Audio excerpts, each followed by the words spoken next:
कार्यक्रम के पुण्यार्जक है प्रबंधकारी कार्यकारिणी एवं ट्रस्ट समिति, रजत मंदिर निर्माण कमेटी, निकटवर्ती जैन समाज, श्री दिगंबर जैन अतिशय क्षेत्र बंधा, जिला टीकमगढ़, मध्य प्रदेश। पंच परमेष्टि भगवान की जय। आचार्य श्री गुरुवर कुंद कुंद महाराज की जय। आचार्य श्री गुरुवर विद्यासागर महाराज की जय। परम पूज्य निर्यापक श्रमण मुनि श्री सुधा सागर जी महाराज की जय।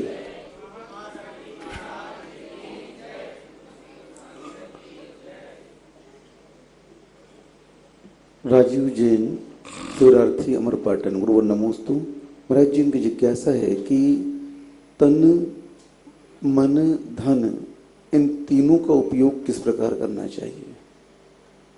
तन, मन, धन का उपयोग किस प्रकार करना चाहिए? क्या उपयोग? तन का, मन का और धन का उपयोग किस प्रकार करना चाहिए? ये ऐसे यक्ष प्रश्न है कि जिंदगी भर इन्हीं पे तो प्रवचन दे रहे हैं। ये जिज्ञासाएं नहीं कहलाते, इन पर प्रवचन दिए जाते हैं। आपको कल्याण का मार्ग बताओ महाराज, ये कोई जिज्ञासा है? ये जिज्ञासाएं नहीं है। जिज्ञासाएं बहुत छोटी होती हैं, इनका उत्तर बहुत छोटा होता है। अब कैसे उपयोग करना, सुबह प्रवचन काय के लिए दे रहा हूँ, सुबह का प्रवचन सुन लेना, उसी में इसका समाधान।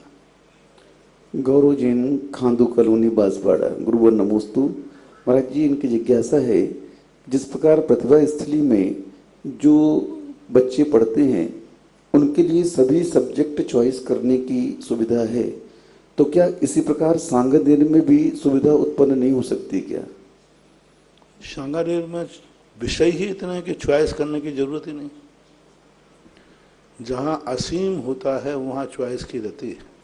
साइंस है, विज्ञान है, गणित है, आदि है। यहाँ तो ले दे करके 4 तो अनुयोग हैं और कितने छोटे से विषय हैं उनको संक्षेप में, इसलिए यहाँ चॉइस करने की जरूरत नहीं है, यहाँ क्रम की जरूरत है। क्योंकि चॉइस यदि करते हैं तो कितना चॉइस करेंगे। हमें यहाँ स्वाध्याय कराना है, कोई नौकरी नहीं कराना। जीव का उद्धार कराना है, आजीविका नहीं। चॉइस वहाँ की जाती है जहाँ आजीविका हो। यहाँ तो जीव उद्धार के लिए जितने चीज चाहिए उतने चाहिए। अभी पूज्यवर कुंद कुंद भगवान ने प्रवचन सार में कहा कि जैसा भगवान ने कहा है वैसा ही तुम्हें चलना है। अपनी तरफ से कोई चॉइस नहीं है, नहीं करना। तुम्हारी चॉइस नहीं चलेगी। भगवान ने पहले ही चॉइस करके भेज दिया, प्रथमम करणम चरणम तुभ्यम नमः। चारों अनुयोगों को आपको किसी न किसी रूप में समझना है। उतनी पढ़ाई जितनी लौकिक पढ़ाई है कि विद्यार्थी दिन भर में 10-10, 15-15 घंटे पढ़ता है। और कितने साल पढ़ता है? कम से कम 20-22 साल पढ़ता है। 3 साल से शुरू हो जाती है आजकल की पढ़ाई और 23, 24, 25 साल तक कम से कम चलती है। 20 साल, 18, 20 साल पढ़ता है। प्रतिदिन 10-10 घंटे पढ़ता है। उस पर भी कोचिंग करता है, ट्यूशन करता है, तब कहीं मुश्किल से पासिंग मार्क लाता है, 2nd डिवीजन। उसमें भी 100/100 नंबर। जितना तुम लौकिक पढ़ाई का कुछ 24-20 साल 22 साल में पढ़ रहे हो, हमारे यहाँ की पढ़ाई जितने 10 घंटे प्रतिदिन 5 साल ही पढ़ रहे। प्रतिदिन कितने घंटे? 10 घंटे। और 5 साल में पूरा जैन दर्शन का कोर्स हो जाएगा।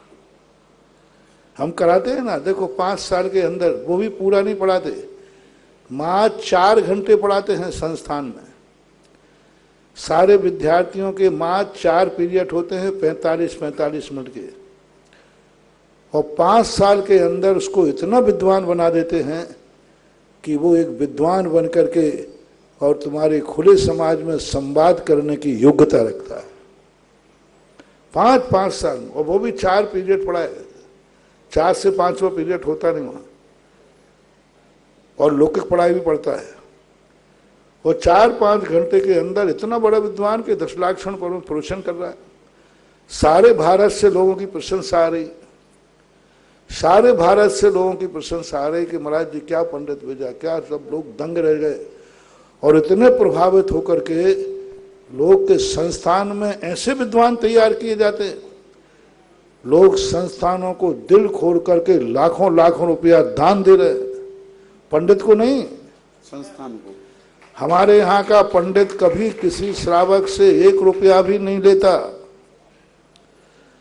कोई भी श्रावक पंडित जितने हैं, श्रावक से 1 रुपया भी नहीं लेते। और संस्थान को आप लोग इतना दे रहे हैं, इतना दे रहे हैं कि देख के दंग रह गए। अभी गांधीधाम वालों ने देखो 50 लाख रुपया संस्थान को दान दिया, सतना वालों ने 20 लाख रुपया, 16 लाख कितना दान दिया। पंडितों के उसके दुख देख करके संस्थान से ये निधि है, ये शक्ति है। हमारे संस्थान के बैनर पे जितने पंडित जाते हैं वे कभी समाज से कुछ भी नहीं लेते हैं। आप लोगों को जबरदस्ती दे करके उनकी आदत को नहीं बिगाड़ना चाहिए। बहुत सारे लोग जो समाज के लोग हैं वे संस्थान के बच्चों को जबरदस्ती देते हैं, जबरदस्ती। और कई लोग आप तो रख लो, मैं किसी से कहूंगा नहीं। तो क्या रिश्वत दे रहे हो क्या? हमारे संस्थान के बच्चों के जितने पंडित जाते, इनको कोई भी प्रकार का कोई भी लालच मत दिया करो।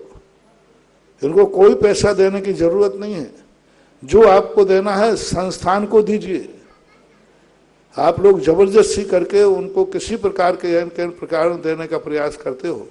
संस्थान का नियम है, संस्थान के बैनर पर जो भी विद्वान जाते हैं वहां से 1 रुपया भी नहीं ले सकते। बस आने जाने का टिकट दे दो और भेंट में धोती दुपट्टा देना हो, जो सम्मान होता है ना, पगड़ी जी, वो दे सकते। कोई भी धन दौलत कुछ भी नहीं देना चाहिए। एक भारत में एक ही तो संस्थान है जहां से विद्वान जा रहे हैं, लेकिन तुम्हें सब दे के आते हैं, लेकर नहीं आते। और ये पूज्य गुरुदेव के आशीर्वाद, उनकी संघ परंपरा से संस्कारित है। आचार्य महाराज भी और उनके संघ हम लोग भी जहां जाते हैं वहां लाखों करोड़ों रुपया इकट्ठा हो जाता है, लेकिन हम लोग ना लाते हैं और ना ले जाते हैं। सब वहीं के वहीं छोड़ जाते हैं, कुछ लेना नहीं। बताओ जिस क्षेत्र पे हम लोग आचार्य से रहते हैं कितना इकट्ठा हो जाता है, हम कितना ले जाते हैं आचार्य से? कुछ नहीं। बस यही संस्कार हमने संस्थान को दिया है कि आप लोग विद्वान ज्ञान देने जाओ, तुम्हें कुछ लेने की जरूरत नहीं है। और तुम नहीं लोगे तो जनता इतना देगी कि संस्थान से संभलेगा नहीं। लेते तो कितना देते, सही बताओ? है पंडित को 11,000, 21,000 और दोगे तो 51,000 देते, और इससे ज्यादा तो क्या दोगे? अधिक से अधिक विद्वान को देखो तो 21-51,000 दोगे। और जिस विद्वान ने नहीं लिया तो उसी समाज ने संस्थान को 50 लाख 51 लाख दे दिए। तो बोलो कितना बड़ी चीज है।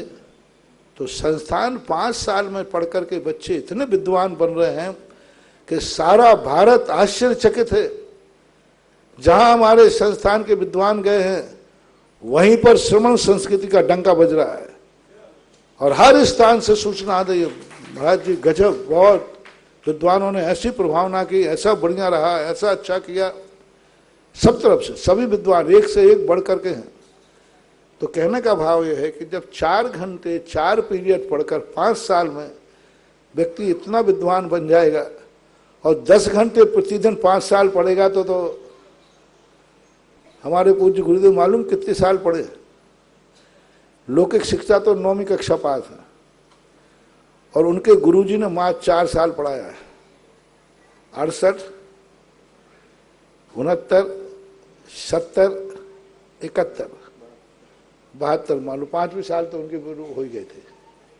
22 नवंबर 1972 में तो आचार्य पद 4 साल में गुरु जी ने, आचार्य श्री ने, ज्ञान सागर महाराज ने आचार्य महाराज को इतना पढ़ा दिया कि आज संसार में उससे बड़ा ज्ञानी जैन दर्शन का कोई है ही नहीं। तो इतना चॉइस करने की जरूरत ही नहीं है। बहुत छोटा से साथ है, छोटा सा समझने की चीज है, और हमारा ज्ञान तो सूत्रात्मक है। जैन दर्शन पूरा साइंस है, आर्ट नहीं है।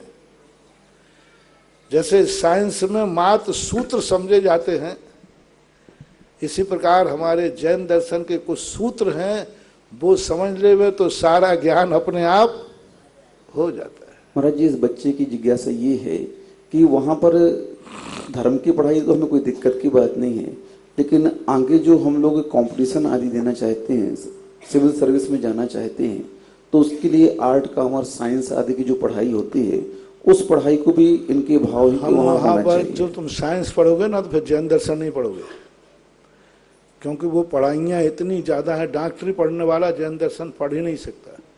हमने कोटा में खोल के देख लिया, कोटा में इस सब विषयों की छात्रावास है। मेरे पास सब सैंपल है, चिंता मत करो, मैं मॉल हूँ, मॉल सारे सैंपल मेरे पास कोटा के अंदर है, सब साइंस का भी है, आर्ट का भी, इंजीनियर का भी, सबका है। मालूम क्या है, एक पीरियड भी धर्म का नहीं पढ़ा सकते उनको। 20 मिनट के लिए हमने पूजा के लिए कहा, वो भी एक दिन, 20 मिनट ओनली। सारे बच्चे मेरे पैरों पर गिर गए, महाराज जी 5 मिनट कम करा दो, 5 मिनट कम करा दो, 15 मिनट में कराओ पूजा। मैंने कि 5 मिनट? बोले महाराज 5 मिनट में हम कपड़े पहन लेते हैं और नहा लेते हैं। मैंने मतलब? बोले महाराज जी इतने में हमारे सारे काम रुक जाएंगे। 5 मिनट सारे बच्चे 5-5 मिनट के लिए क्यों 18-18 घंटे पढ़ते हैं। मैं कमरे में बैठा था, खिड़की तरफ मेरा मुंह था, सामने कमरा था। सामायिक के पहले एक लड़का कमरे में घुसा, बंद कर लिया। मैं सामायिक करके उस दिन मेरे कुछ उपवास था, अष्टमी वगैरह, 3-4 बजे तक मैं ध्यान में बैठा रहा। सामने कमरा था, बार बार दृष्टि जा रही थी, वो कमरा खुला ही नहीं, वो कमरा खुला ही नहीं। 11:45 बजे लगभग बंद हुआ, 4 बजे तक खुला ही नहीं। मैंने कहा कमरे में बच्चा तो गया था मेरे सामने, लेकिन बच्चा बाहर नहीं निकला, क्या बात है। 4 बजे उठ करके मैंने उसको दिखवाया, मैंने कहा इनके किवाड़ खुलवाओ। जिसने खोला उस पर इतना झुंझलाया वो, क्या बात है, क्यों खुलवा रहा मेरा किवाड़? बोले महाराज जी ने कहा तो मेरा सब कुछ नाश कर दिया ना, मैं इसी प्रकार पढ़ाई कर रहा था, अब मेरा आध घंटे खराब हो जाएगा। मैंने बुला के पूछा, बोले क्यों? बोले महाराज 18-18 घंटे पढ़ना पड़ता है, कंपटीशन है। तो सब है सिस्टम। मुझे इतनी शिक्षा मत दो जितना शिक्षित मैं हो गया हूं आप लोगों को। कोटा में वो सैंपल है ना, क्यों छात्रावास है, सब प्रकार के सैंपल है। मैंने सस्ता साहित्य का भी जिनवानी खोली, बिल्कुल सस्ता, 25% पे, वे सब बंद हो गए। फिर मैंने एक महंगा शास्त्र भंडार खोला जिसका नाम महंगा, वो आज तक चल रहा है, और सस्ता साहित्य भंडार बंद हो गया। फोकट में जब अभिषेक शांति धारा होती थी तो मैं बिहार करता था, उधर बंद हो जाते थे। और जब से शांति धारा का महत्व बताया है तो हम चले जाए तो भी शांति धारा चलती रहती है, चल रही। तो ये सारी चीजों पर विचार करना। सांगानेर संस्थान एक ऐसा संस्थान है जहां ऋषभ देव की उस परंपरा को जीवित किया जा रहा है। कला 72 पुरुष की, त्या में 2 सरदार, एक जीव की जीव का दूजा जीव उद्धार। वहां जीव का उद्धार भी होता है और आजीविका ही होती है। यदि तुम्हें साइंस पढ़ा देंगे फिर तुम प्रोफेशन की गद्दी पर नहीं बैठोगे। बोलो जी यदि तुम डॉक्टर बन जाओगे तो फिर भी प्रोफेशन करने जाओगे? अरे जितने हमारे लड़के बड़े बड़ी पोस्टों पर प्रोफेसर बन गए, अबे प्रोफेशन करना नहीं जाते। मैंने कहा अच्छा था कि ये प्राइमरी का टीचर बनता तो कम प्रोफेशन करना तो जाता। मैंने ही आफत कर दी। अच्छे बच्चे थे उनको ऑफिसर, वो हाई स्कूल उसमें लेक्चरर बन गए, अच्छी पोस्ट पर पहुंच गए। आज वो प्रोफेशन करने नहीं जाते, वे स्वयं धोती दुपट्टा पहन के अभिषेक पूजन नहीं करते। बोले क्यों महाराज जी मैं प्रोफेसर हूं, मैं लेक्चरर हूं। अब उनको शर्म लगने लगी प्रोफेशन करने में, उस करने में।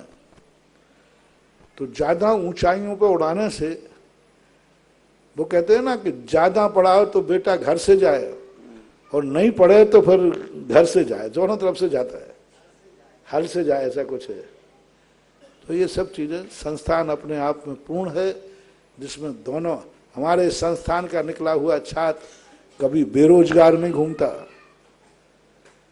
आज सरकार के कोई भी स्कूल, कोई कॉलेज नहीं कह सकता है कि हमारे स्कूल और कॉलेज से निकला हुआ छात्र बेरोजगार नहीं होता। परसेंटेज देख लीजिए, दुनिया का कोई यूनिवर्सिटी, कोई छात्र, कोई कॉलेज, कोई गारंटी नहीं कि छात्र को रोजगार मिलते ही इस स्कूल से पढ़ने पर। सांगानेर के संस्थान से निकला हुआ छात्र, एक भी छात्र बेरोजगार नहीं घूम सकता। वो खुद ही नहीं चाहे तो बात अलग है, खुद, लेकिन निकलते ही 10 से 15 हजार रुपए की नौकरी तुरंत जैसे ही निकलता है, तुरंत लिस्ट बन जाती, तुम्हें इधर जाना, तुम्हें इधर जाना, तुम्हें इधर जाना, सबके बंटवारे। और फिर भी मैं पूरे स्थानों पर अभी भेज नहीं पा रहा हूं। तो आज संस्थान से निकला हुआ छात्र बेरोजगार नहीं घूम रहा है, 10 से 15 हजार की उसको सर्विस कहीं ना कहीं दिलवाता हूं, सब सेट किया हुआ है। महाराज जी बहुत कम होता है 10-15 हजार रुपए आज की। ये तो सैंपल है, 2 साल के लिए मात्र छात्रवृत्ति है, उसके बाद तो ये तो छात्रवृत्ति दे रहा है। छात्रवृत्ति 10,000 बहुत होती, 15,000 बाबू। अभिषेक जैन, अहमदाबाद, गुजरात। गुरुवर नमोस्तु। महाराज जी, इनकी जिज्ञासा है कि कोई श्रावक भगवान की प्रतिमा नहीं बनवाते हैं, लेकिन प्राचीन प्रतिमाओं की स्थापना करवाते हैं, उनको सुधरवाते हैं, और कई लोग प्रतिमा बनवा करके दे देते हैं समाज में, और वहाँ बोलते हैं कि आप जजमान जोड़ करके इसको बैठवा दीजिए। तो महाराज जी, इसमें कितना पुण्य मिलेगा उन्हें? गलवा दीजिए। कई श्रावक ऐसे होते हैं, अपने नाम से प्रतिमा नहीं लगवाते हैं, प्रतिमा बनवा के दे दिया, और समाज को बोलते कि आप हमारी तरफ से ही किसी को भी दे सकते हैं, और प्राचीन प्रतिमाओं को जीर्णोद्धार में ज्यादा रुचि रखते हैं, तो उनको कितना पुण्य लाभ होगा? ये सब बेकार की बात है, कोई मतलब नहीं। ये 2 नंबर का काम है, 1 नंबर का काम करो। दान देना है तो पैसे का दान दे दो, मूर्ति दान में नहीं दी जाती। गुरु और भगवान का दान नहीं होता है, उसके ऊपर निछावर होती है, मूर्ति दान में नहीं दी जा सकती। नहीं, कल के दिन गुरु बनवाई दे दी उनने, उसकी बनवाई दे दी, तुमने फिर दूसरे के नाम से बैठा दी ना। हाँ, उन्हें उस समाज को दे दी कि आप समाज वाले बैठा लो उसको, जिसको जिसको देना हो दे दे। समाज वाले तो समाज को दान दे दी फिर। हाँ, ऐसा नहीं होता। मूर्ति जो होती है, बेटा गुमनाम नहीं होना चाहिए। बेटा पैदा कर दे, कह दो बेटा किसी भी बाप का नाम लिख देना, मेरा मत लिखना, करो ना, क्या बात है। बेटा पैदा कर देना, बाप बेटे से क्या कहता, बेटा तो किसी का नाम लिख देना, मैंने तुझे दान में दिया है, कैसे रहेगा। ऐसे मूर्ति बैठा लो, किसी को दान दे दो, मूर्ति तुम बैठा देना, नहीं, मूर्ति का दान नहीं, कल के दिन गुरु का दान दे देना, कल के दिन बेटे का दान दे देना। लेकिन महाराज जी इस प्रकार के दान नहीं दिए जाते हैं। नहीं, ऐसा फिर दान देना है तो आप अपनी निछावर राशि दान दीजिए उसको, और फिर उसका नाम लिखने दीजिए। पंचायती नाम नहीं होता है, और ये सब बातें फितूरी की हैं, सार्वजनिक मंच से इनको नहीं उठाना चाहिए। डिम्पल जैन पठारी, गुरुवर नमोस्तु। महाराज जी, इनकी जिज्ञासा है, क्या गोत्र कर्म भी परिवर्तित होता है? होता है। मनुष्यों के संबंध में उदाहरण मिलते हैं गोत्र के परिवर्तन के।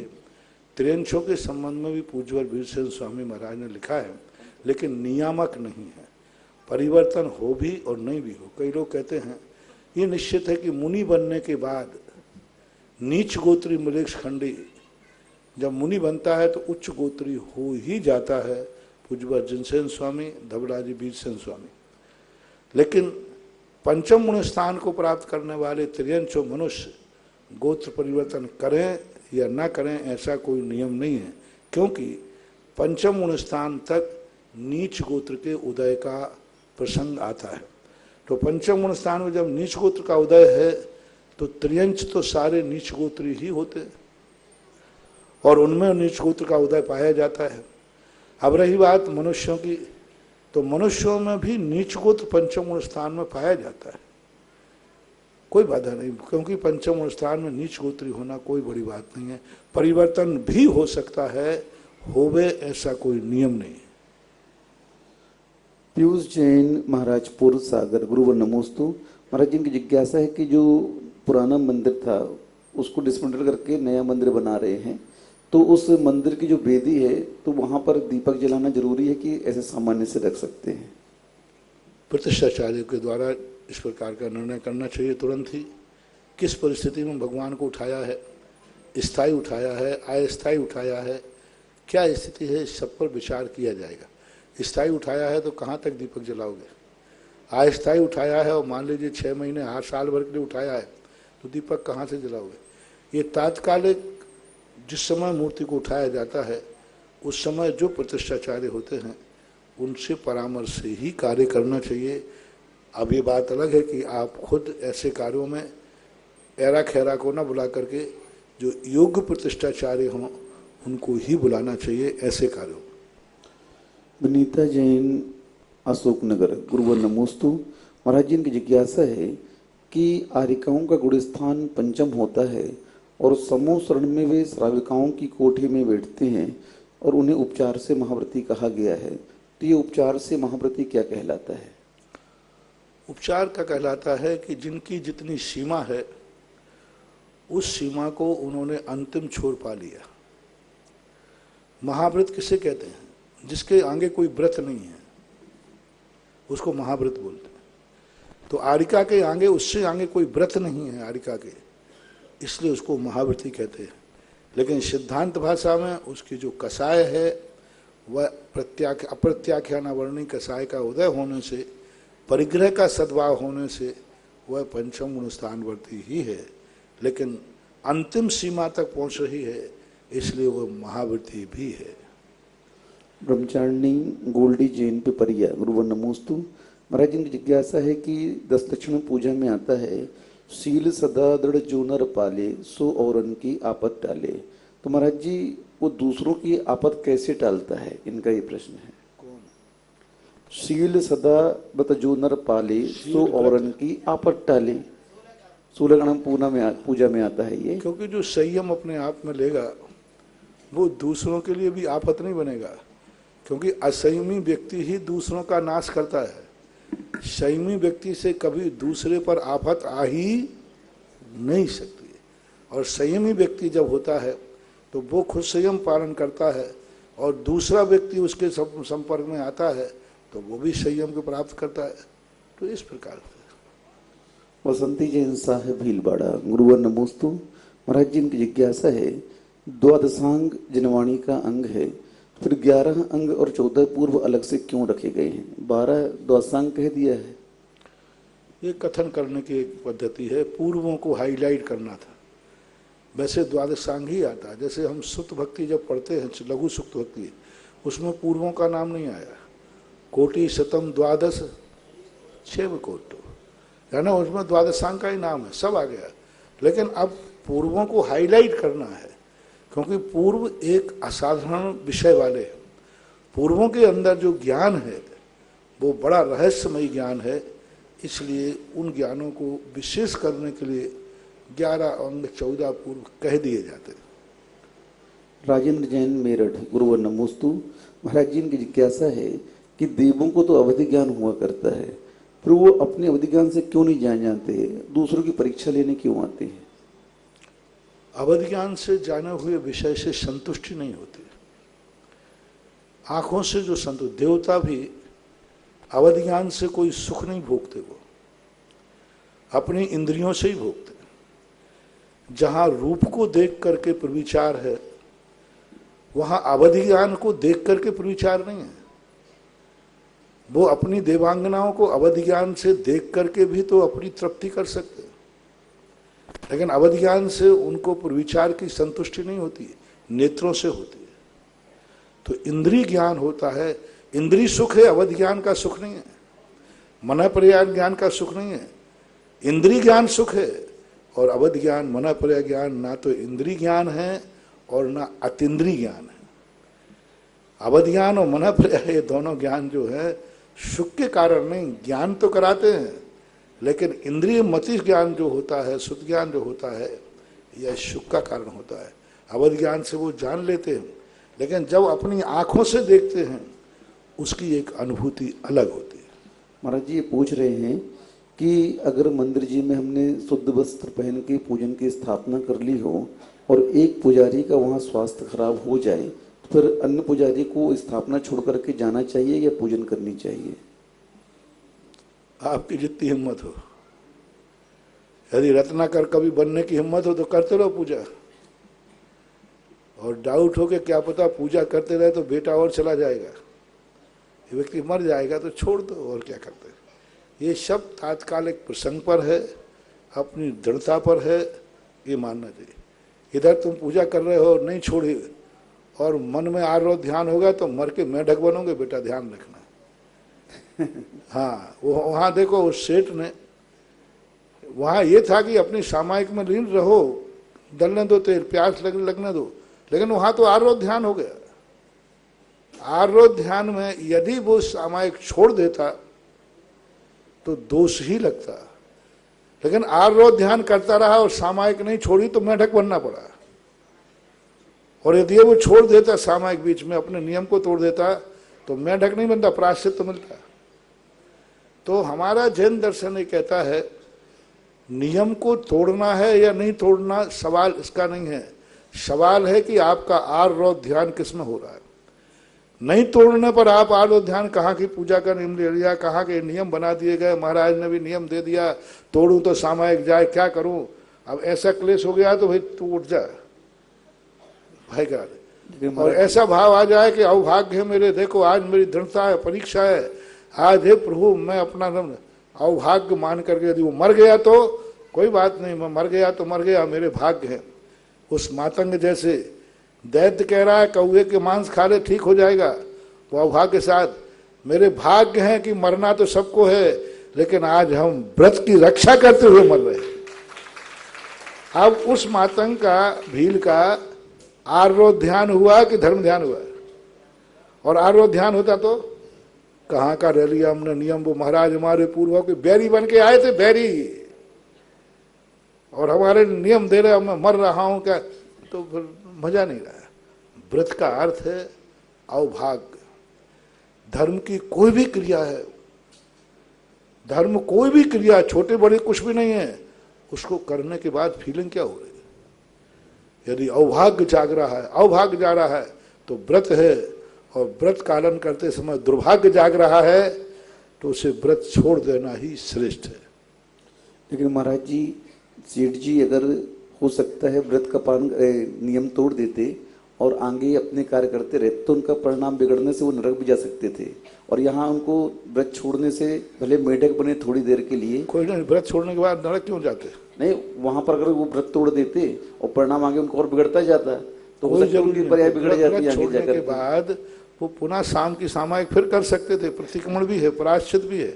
आरोप ध्यान नहीं करना, बस ताय भली बात में प्रतिक्रमण कर लेना, संकलेश नहीं, बस सीधी बात है।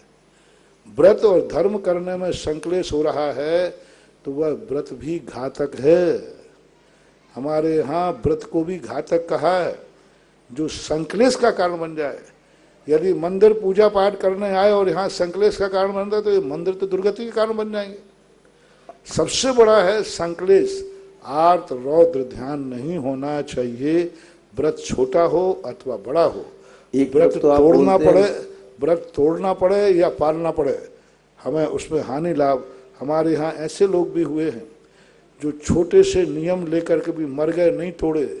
हमारे यहाँ ऐसे लोग भी हुए हैं जो महामुनिराज थे, उन्होंने मुनि पद भी छोड़ दिया है। एक तरफ आप बोलते हैं महाराज जी मन लगे न लगे, मंदिर जाओ, पूजन करो, ये करो, हम दोनों ही तरफ बोलते हैं। एक तरफ जैन धर्म एक तरफ बोलेगा तो मामला ये चलेगा ना, दोनों तरफ बोले। नियम मैंने कह दिया ना, ऐसे नियम भी हुए हैं कि एक छोटे से नियम पर मर गए, और ऐसे भी नियम हुए हैं कि महाव्रतों को भी छोड़कर चले गए। ऐसे भी नियम राज हुए हैं कि रात में उपसर्ग आया तो मरण को प्राप्त हो गए, डिगे नहीं। और ऐसे भी मुनिराज हुए हैं जब प्रसंग आया तो चातुर्मास छोड़कर 700 मुनियों को बचाने चले गए। चातुर्मास में जो प्रतिमा योग धारण करके दिवाली तक मैं इस स्थान से नहीं उठूंगा, और वो भी चातुर्मास, श्रावण का महीना, श्रावणी का है ना, श्रावण का महीना, और चातुर्मास छोड़ के चले गए वहां पर।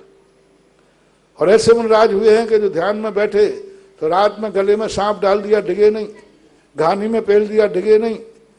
वे 700 मुनिराज चाहते तो भाग सकते थे। उस मंत्री ने क्या कहा था, या तो हस्तिनापुर छोड़ दो।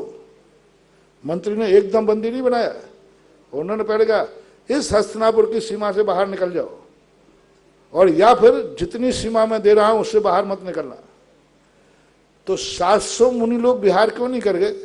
यदि कर देते तो विष्णु कुमार को नहीं जाना पड़ता।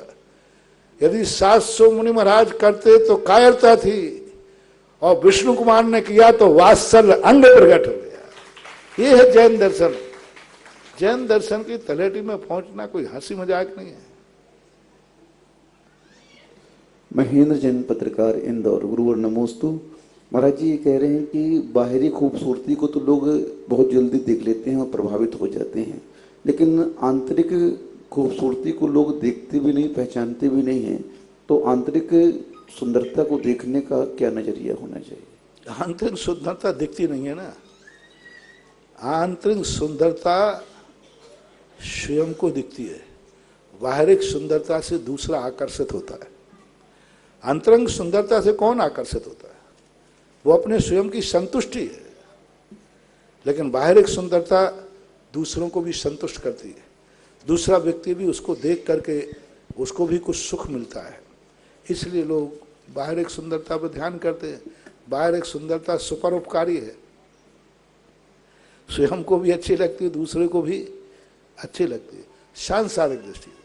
और अंतरंग की सुंदरता में पारमार्थिकता है। ये यथ नुच्छ यज्ञो समो शब्बत सुंदरो लोये। अब वो जो सुंदर है, एक समय का सुंदर परिणाम की प्रशंसा कही तो आध्यात्मिक दृष्टि। नमोस्तु भगवान, नमोस्तु भगवान, नमोस्तु भगवान।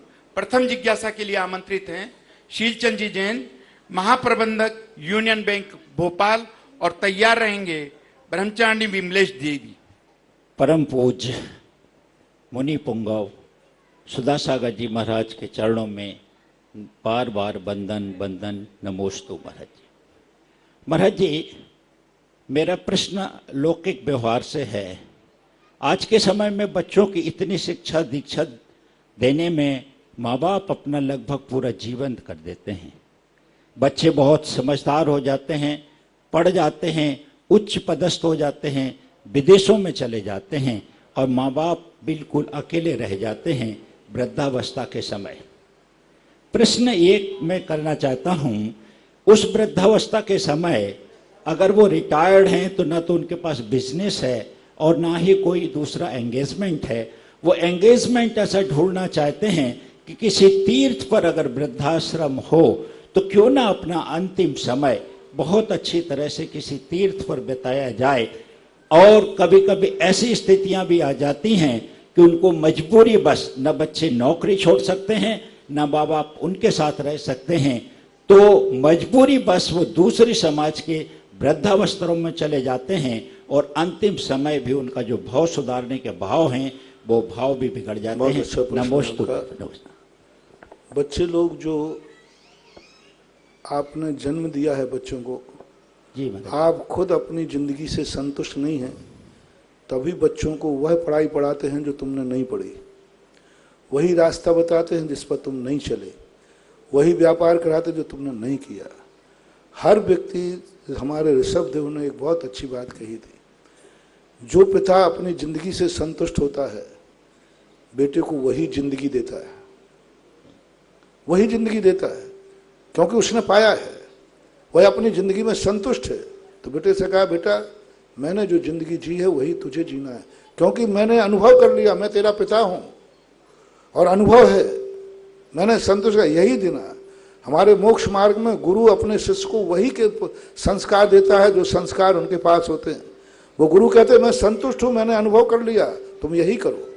तुम लोग अपनी जिंदगी से संतुष्ट नहीं हो, अपनी जिंदगी के लिए बहुत बेकार मानते हो, हमारी जिंदगी तो बहुत बेकार निकली, बेटा तू जा अमेरिका पढ़ने, क्योंकि तुम भारत में पढ़े थे तो बुद्धू चंद रहे, भारत में पढ़े थे, तुम्हारा ज्ञान भारत में हुआ था, तुम उस शिक्षा से संतुष्ट नहीं हो, उस शिक्षा पर तुम्हें गर्व नहीं है, वह शिक्षा तुम्हारे लिए संतुष्ट के कारण नहीं है। तभी तो आपने कहा बेटा जाओ विदेश पढ़ के आओ, बेटा जाओ फलाने हॉस्टल में रहो। तुम माँ बाप की गोदी में बैठ करके पढ़े थे, तुम उससे संतुष्ट नहीं हो, बेटा से कहते बेटा हॉस्टल पढ़ के जाओ। आप कहो कि आपका युग ऐसा था तो आपका युग बेकार था, आज का युग अच्छा है। आप यदि ये कहें कि महाराज आज का युग ऐसा है, तो फिर आप ये कहिए कि आपका युग बेकार था, आपका युग अच्छा नहीं था। आप अपने माँ बाप के पास रहकर पढ़े हैं, आपने माँ बाप ने जो किया वो कराया है, वो सब बुरा गलत किया, तभी तो आप बच्चे को कह रहे हैं कि तुम आज युग के साथ बह। आपका बेटा युग के साथ क्यों बह रहा है? आपके साथ बहना चाहिए। आपको कुछ सोचना चाहिए कि बेटा मैंने किस लिए पैदा किया है। इसलिए कि वो अपनी आजीविका कर रहे, तो सारी दुनिया के बच्चे आजीविका कर रहे हैं, आपका बेटा है। आपने कोई भी वस्तु की है, उसकी अर्थ क्रिया क्या है? बेटे को जो परंपरा जो प्रकृति ने चलाई है, प्रकृति ने आपको बाप बनाया, आपके यहाँ बेटा देने करने की परंपरा हुई आर्य पुत्रों में, गृहस्थों में। इसकी अर्थ क्रिया क्या है? आज ही आया था, अर्थ क्रिया क्या है? क्यों होते हैं बच्चे पैदा, क्यों किए जाते हैं बच्चे पैदा? इसलिए कि ये मेरे बुढ़ापे में काम आए, ये परंपरा है, संतति। अर्थ क्रिया भूल गए। इसलिए बच्चों को जन्म नहीं दिया जाता कि बच्चों को पैर पर खड़ा करके उनको अकेला छोड़ दिया जाए। बच्चों को इसलिए जन्म दिया जाता है कि जब तक बच्चा नाबालिग है, समर्थ नहीं है, जब तक मेरी छाया में रहेगा, और जिस दिन हम बूढ़े हो जाएंगे हम बेटे की छाया में रहेंगे। ये है हमारी अर्थ क्रिया। और अर्थ क्रिया पर यदि व्यक्ति ध्यान देवे और अपनी जिंदगी से संतुष्ट होवे तो वो कहीं बाहर नहीं जाएगा। आपको पाश्चात्य संस्कृति का हवा लग रही है, बच्चों को कम लग रही है। बच्चे बाहर नहीं जाना चाहते, माँ बाप बाहर भेजते हैं। 50 बच्चे मेरे पास आते हैं कि वो कहते हैं महाराज जी मैं माँ बाप के साथ रहना चाहता हूँ, माँ बाप की सेवा करना चाहता हूँ। माँ बाप कहते हैं नहीं, मैं अपनी जिंदगी से संतुष्ट नहीं है, ये जिंदगी तुझे नहीं जीने दूंगा। पंडितों के बच्चे पंडित नहीं बनते क्योंकि पंडित बन करके वो अपनी जिंदगी से संतुष्ट नहीं है। आज तक किसी पंडित का बेटा पंडित नहीं बना। क्यों? क्योंकि वो बहुत दुखी है, पंडित बनकर वो संतुष्ट नहीं है। वो नहीं चाहते कि मेरा बेटा पंडित करे, मेरे जैसे दुख उठाए, मेरे जैसा परेशानी हो। यदि वो अपनी जिंदगी से संतुष्ट होते तो जरूर पूरी ताकत लगा के अपने बेटे को क्या बनाते, क्योंकि मैं संतुष्ट हूं, पंडित बनाते। तो आज के माँ बाप अपनी जिंदगी से संतुष्ट नहीं है। उनके माँ बापों ने जो संस्कार दिए उससे संतुष्ट नहीं है। वो आज जहां है वहां संतुष्ट नहीं है। इसका परिणाम है कि वो बेटे को इतना दूर भेज देते हैं, ना बेटा वहां तक आ पाता है और ना ये बेटे के पास जा जाते हैं। महाराज जी, बेटा इतनी दूरी पर जाए, अब रही अभी तो पहले तुम्हारी भूल तो तुम्हारी सुधार करा दो, पहले तो सबसे बड़ी भूल है। और पहले माँ बापों के लिए सोचना चाहिए था। और ये जो आज पाश्चात्य संस्कृति की हवा बड़ी यूज एंड थ्रू, आज बचपन से कोई माँ बाप बेटे को पसंद नहीं करते। एक छोटी सी बात मैं सुनाता हूं। पहले बड़े बच्चे होने के बाद भी माँ बाप के साथ एक कमरे में सोते थे। आज छोटा बच्चा होते माँ बाप अलग सोते, बेटा अलग सोता। कोई माँ बाप अपने बच्ची को पास नहीं सुलाना चाहते, पसंद ही नहीं है उनको। सबसे बड़ा संस्कार वहां से शुरू होता है। पहले के बच्चे बड़े होने के बाद भी सब एक कमरे में सोते थे, एक साथ सोते थे। इतनी ज्यादा वासनाएं नहीं थी, इतने ज्यादा बिगड़े हुए लोग नहीं थे। बच्चा जब 20 साल तक, 15 साल तक, 10 साल तक माँ बाप के साथ सोएगा, बच्चा कहीं जाने वाला नहीं। बच्चा कितनी भी दूर जाएगा, या तो माँ बाप को लेके जाएगा या माँ बाप को लेके आएगा। आज छोटे से बच्चे अलग कमरे में सोते, आज देखो उनका कमरा, छोटे से बच्चे हैं उनको अलग कमरे में सुलाया जाता है। उनके ऊपर क्या संस्कार पड़ेंगे? यहां से शुरू होती है कहानी पाश्चात्य संस्कृति की, अलगाव की। और ये अलगाववाद धीरे धीरे करके बड़े अलगाव में आ जाता है। रही बात आप लोगों के जो रिटायर्ड लोग रहते हैं, वृद्धाश्रम की बात। हाँ, वृद्धाश्रम तो मैं नहीं खोलूंगा क्योंकि मैं अपने भारत देश को बदनाम नहीं करना चाहता हूं कि इनके बच्चों ने छोड़ दिया तो बेचारे। मैं इसका नाम दिया, बहुत अच्छा नाम दिया प्रबंधक जी, वानप्रस्थ आश्रम। जो इज्जत के साथ जियो, इज्जत के साथ रहो, इज्जत के साथ सामायिक करो। वानप्रस्थ का अर्थ होता है साधु बनने की प्रारंभिक भूमि का अभ्यास, इस भाव में नहीं, अगले भाव के लिए। और मैंने वानप्रस्थ खोल लिए हैं। आप जहां चाहें, आपके लिए पूरी सुविधा है। कल से ही जाना चाहें तो आपकी व्यवस्था है। चांदखेड़ी में चाहे तो चांदखेड़ी में, बिजोलिया में चाहे तो बिजोलिया में, नारेली में चाहे तो नारेली में, तारंगा में चाहे तो चाहे। हमारे इस समय भारत में इतने क्षेत्र हैं कि भारत के सारे वृद्धों को संभालने की ताकत रखते हैं। सुधा सागर जी महाराज की जय। आज रहें तो सही आप, लेकिन अब वृद्ध अवस्था में तुम कोई कहोगे हमें तो ऐसो आराम चाहिए। मैंने एक वृद्ध को लग गया, वो कहता मैंने टीवी पहले चाहिए, और वो कहा मैं धंधा तो नहीं करूंगा, शेयर बाजार का धंधा करूंगा। वो शेयर का धंधा करने लगा आश्रम में रह के। अब बताओ, और रात में खावे, रात में पीवे। तो अब ये चीजें नहीं होना चाहिए। जब हम किसी आश्रम में रहेंगे तो हमें इतना तो करना ही पड़ेगा, शक्ति से ज्यादा नहीं करना, लेकिन इतना तो करना पड़ेगा कि हम रात्रि में ना खाएं, कम से कम पिक्चर ना देखें टीवी के ऊपर, कम से कम धर्म ध्यान करें। वानप्रस्थ आश्रम खोल रखा है नारेली के अंदर। आपके सूरत के ज्ञानंद गदिया ने इतने बढ़िया फ्लैट बनाए कि तुम्हारे घर के फ्लैट नहीं होंगे। वो इन्हीं के लिए बनाए थे जो सर्विस के बड़े पदों से रिटायर्ड होते हैं, उनकी जिंदगी घर में बड़ी तन्हाई में बीतती है, बड़ी उदासीनता में, क्योंकि वे इतने बड़े ओहदे में रहते हैं कि वो समाज के बीच में आ नहीं पाते। तो उनकी जिंदगी कैसे गुजरे, उन्हीं के लिए नारेली ज्ञानोदय तीर्थ में वानप्रस्थ आश्रम बना। वहां आज भी रह रहे हैं लोग। आप पहुंचिए वहां। और सुविधा चाहिए, तारंगा के अंदर आचार्य विद्यासागर तपोवन के अंदर वहां व्यवस्था की है। आत्म कल्याण और शांति के लिए तो व्यवस्था है, लेकिन अय्यासी और ऐसो राम के लिए आई एम सॉरी प्लीज। नमोस्तु महाराज जी, नमोस्तु महाराज जी, नमोस्तु महाराज जी। मूल नायक देवादिदेव श्री आदिनाथ भगवान का मैंने एक बार घोषणा की थी, कोई भी वृद्ध को चिंता करने की जरूरत नहीं। यदि वो धर्म ध्यान करता है और अपने आप में शांति से रहना चाहे तो हर तीर्थ क्षेत्र कमेटी उसे हाथों पर रखने को तैयार है। लेकिन इतना हो जाए कि वो उनको इतना परेशान कर दे। कोई भी त्यागी वृत्ति, किसी त्यागी वृत्ति को भटकने की जरूरत नहीं है। किसी त्यागी वृत्ति को, बस त्यागी वृत्ति जैसा बन के रहे, त्यागी वृत्ति जैसा बन के रहे। भोजन करे दोनों टाइम, अच्छा भोजन मिलेगा, बढ़िया भोजन मिलेगा, चिंता मत करना, और बढ़िया। लेकिन कमेटियों को परेशान करे, दुनिया भर के चंदा चिट्ठा इकट्ठा करे, दुनिया भर के ऐसो आराम करे, तो फिर वो क्या है, समाज और कमेटियां बदनाम होती हैं तो परेशान हो जाती। कौन नहीं चाहता त्यागी वृत्ति को? हर व्यक्ति चाहता है कि हमारे यहाँ त्यागी वृत्ति रहे, लेकिन वो त्यागी वृत्ति बन के रहे। त्यागी वृत्ति है तो त्यागी वृत्ति बन के रहे। तो हर क्षेत्र वाले चाहते हैं कि दो चार ब्रह्मचारी ब्रह्मचारिणियां उनके क्षेत्र पर रहें, उनके अवभाग्य मानते। त्यागी वृत्ति लोग कहते हैं मेरे से, लेकिन जहां जहां त्यागी वृत्ति हमने रखे वहां कमेटी ने कहा महाराज जी बिना त्यागी वृत्ति ठीक है। हाँ, ऐसे ऐसे गलत कारनामे किए उन्होंने, ऐसे ऐसे गलत कार्य किए। सांगानेर के अंदर मैंने स्थापना करा दी थी, मैंने कि कोई भी ब्रह्मचारी कैसे भी आए उसको यहाँ रखने की व्यवस्था होना चाहिए, भोजन व्यवस्था होना चाहिए। अब मैं कहना नहीं चाहूंगा, नहीं कहना ही श्रेष्ठ है। तो आप यदि त्यागी वृत्ति की तरह साधना करना चाहे, आज भारतवर्ष का हर तीर्थ क्षेत्र के कमरे के दरवाजे खुले हुए हैं। वानप्रस्थ में रहकर कोई रिटायरमेंट व्यक्ति अपना अंतिम जीवन शांति के साथ व्यतीत करना चाहता है, हर क्षेत्र के हर दरवाजे खुले हुए हैं। आप आकर के अपनी बात कहिए और अलग से बात कीजिए। और जो ऐसे बैंकों से प्रबंधक आदि पदों से रिटायर्ड हुए हों उनके लिए तो छात्र तो आप रहिए क्षेत्र पे। कौन क्षेत्र, जिस क्षेत्र को आप पसंद करोगे मैं तुम्हारी सिफारिश करूंगा। अगली जिज्ञासा के लिए ब्रह्मचारिणी विमलेश दीदी और तैयार रहेंगे अंकित जैन मंडाउरा। पूज्य मुनिश्री के चरणों में नमन करते हुए एक जिज्ञासा है।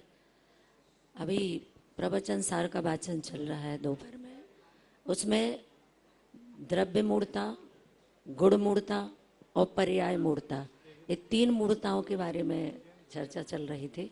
तो द्रव्य मूर्ता जैसे पज्य मूढ़ा होता है ना, तो द्रव्य अभी तक ये सुना था कि पर्याय मूढ़ होता है, लेकिन द्रव्य मूढ़ता, गुण मूढ़ता और पर्याय मूढ़ता ये क्या कहलाती है और ये किस गुण स्थान तक? द्रव्य मूर्ता कहलाती है कि वस्तु के स्वरूप को न समझकर, उसकी योग्यता को न समझकर, जैसे निमित्त है तो निमित्त को निमित्त न समझ करके उसी को कर्ता मान लेना।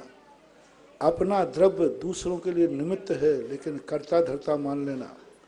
हम दूसरों के लिए निमित्त बन सकते हैं लेकिन हमें अहंकार आ गया कि नहीं, मैं ही इसका करता हूँ, धरता हूँ। द्रव्य के अंदर उपादान दृष्टि से, उपादान में जो कार्य होता है उसे निमित्त पर थोप देना, ये द्रव्य मूर्ता कहलाती है। निमित्त के जो कार्य हैं उनको उपादान मान लेना, ये भी द्रव्य मूर्ता कहलाती है। क्योंकि द्रव्य में दो शक्तियां त्रिकालिक विद्यमान हैं, उपादान शक्ति और निमित्त शक्ति। संसार में ऐसी कोई वस्तु नहीं है जो उपादान शक्ति से रहित हो, और संसार में ऐसी कोई वस्तु नहीं है जिसमें निमित्त शक्ति ना हो। ऐसी कोई वस्तु नहीं है जो दूसरे का निमित्त बनती ना हो। किसी का निमित्त बने या नहीं बने, ज्ञान का निमित्त बनती है, ज्ञेय तो है ही। तो जे निमित्त शक्ति, उपादान शक्ति, इन दोनों शक्तियों के विरुद्ध में विपर्यास और कारण विपर्यास जो मानते हैं वह द्रव्य मूर्ता कहलाती है। ज्ञान गुण मूर्ता कहलाती है। अपने गुणों के माध्यम से जो गुणों को ही द्रव्य मानने लग जाना, द्रव्य को ही गुण कहने लग जाना। ज्ञान ही आत्मा है, किसी नए अपेक्षा से कहना अलग चीज है। लेकिन ज्ञान का कई मत बुलाने ऐसे हैं जो गुणों को ही द्रव्य मानते हैं, जो द्रव्य को ही गुण मानते हैं। तो ये मूर्ता है। गुण एक करण है, गुण एक साधन है, गुण हमारा लक्षण है, गुण हमारा स्वभाव नहीं है। ज्ञान दर्शन हमारा स्वभाव नहीं, ज्ञान दर्शन हमारी पहचान है, लक्षण है। ज्ञाता दृष्टा हमारा स्वभाव है। हम ज्ञान को ही ज्ञाता दृष्टा मान लेते हैं, हम ज्ञान को ही सब कुछ मान लेते हैं। हमारा ज्ञान है, सब कुछ है। नहीं, धन सब कुछ नहीं है। जब तक धन में धनीपने की अनुभूति नहीं होगी तब तक तुम सेठ नहीं कहलाते। कितनी बड़ा ज्ञान हो जाए, ज्ञान में ज्ञानीपनी की अनुभूति होना। ज्ञान तो सदा से था, ज्ञान तो है, लेकिन ज्ञानीपने की अनुभूति नहीं होती। तो ज्ञान में जो ज्ञानीपने की परिणति है वह कहलाता है गुण मूर्ता। गुणों का जो कार्य है उसको उतना ही महत्व देना चाहिए, और उतना ही महत्व न दे करके उसको ही सब कुछ निरपेक्ष होकर के नए सापेक्ष करने में तो कोई आपत्ति है नहीं। ये कहलाती है मूर्ता। पज्जय मूर्ता क्या कहलाती है? पर्याय को ही द्रव्य मानना। जैसे बौद्ध पर्याय ही द्रव्य है, वो कहता है द्रव्य ही क्षणक खाए नहीं है, तो ये पर्याय मूर्ता कहलाती है। और पर्याय को ही सब कुछ मानना। पर्याय मिट गई, सब कुछ मिट गया। पर्याय उत्पन्न हो गई, सब कुछ उत्पन्न हो गया। तो ये प्रकार के द्रव्य गुण मूर्ताएं, सामान्य रूप से इन मूर्ताओं को चरणानुयोग में देव साध गुरु मूर्ता से नाम से कहा जाता है। आध्यात्म ग्रंथों में उपादान दृष्टि में ही इनको लगा दिया जाता है, और कर्म सिद्धांत के अंदर कोई मूर्ता होती नहीं है। कर्म सिद्धांत के अंदर तो यही है कि मिथ्यात्व तो मिथ्यात्व ही है और सम्यक सम्यक है। चरणानुयोग और अध्यात्म, इन दो ग्रंथों में मूढ़ शब्द का प्रयोग किया जाता है। चरणानुयोग में मूढ़ता का प्रयोग किया जाता है, और अध्यात्म ग्रंथों में मूढ़ शब्द का प्रयोग किया जाता है। कर्म सिद्धांत में कहीं मूढ़ शब्द नहीं मिलेगा। पूरे कर्म सिद्धांत में कहीं भी मूढ़ शब्द का प्रयोग नहीं मिलेगा। वहां मिथ्यात को मिथ्यात कहा है, लेकिन मूढ़ नहीं है। वो मिथ्यात है तो मिथ्यात है। तो चरणानुयोग और अध्यात्म ग्रंथों में इस प्रकार के शब्दों का प्रयोग होता है, सिद्धांत में नहीं।